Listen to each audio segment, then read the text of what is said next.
九龍彩興苑3至4人單位入伙啦，屋主帶我哋來參觀，全屋唔到4萬港幣，一齊睇睇。就係我哋嗰個獅子櫃啦，而我哋喺客廳要用嘅嘢咧，就會放咗喺獅子櫃入邊咯。另外啲位置就會放啲客廳用嘅物件。咁呢個就係一個展示櫃，可能展示我哋啲飾物啊，一啲有紀念價值嘅嘢咯。咁我哋過嚟呢邊咧，就係我哋嘅電視櫃。咁電視櫃咧，主要就可能放一啲電子產品啦。咁我哋再行過房嗰邊，咁呢個就係衣櫃啦。咁衣櫃其實就係儲存翻我哋嘅即係我哋兩夫妻嘅衣物。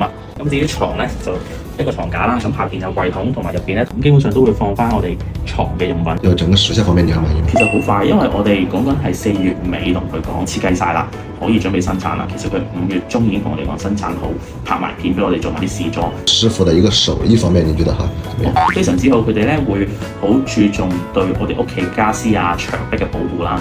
佢好小心咁去拆每一件嘅配件啦，跟住會同我哋去溝通。咁安裝到某一個部位，佢就會叫我哋過嚟一齊參與啊，叫我一齊睇啊，咁圖則有冇分別啊，同埋啲某啲嘅特別位置咧，都會同我哋溝通，同我哋解釋翻咯。咁係非常之好嘅，同埋安裝都好快手、好盡責同埋好有禮貌。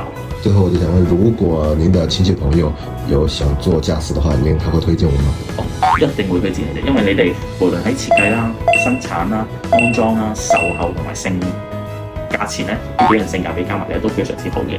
咁喺一啲普通家庭嚟講咧，咁我覺得呢個係最好嘅選擇。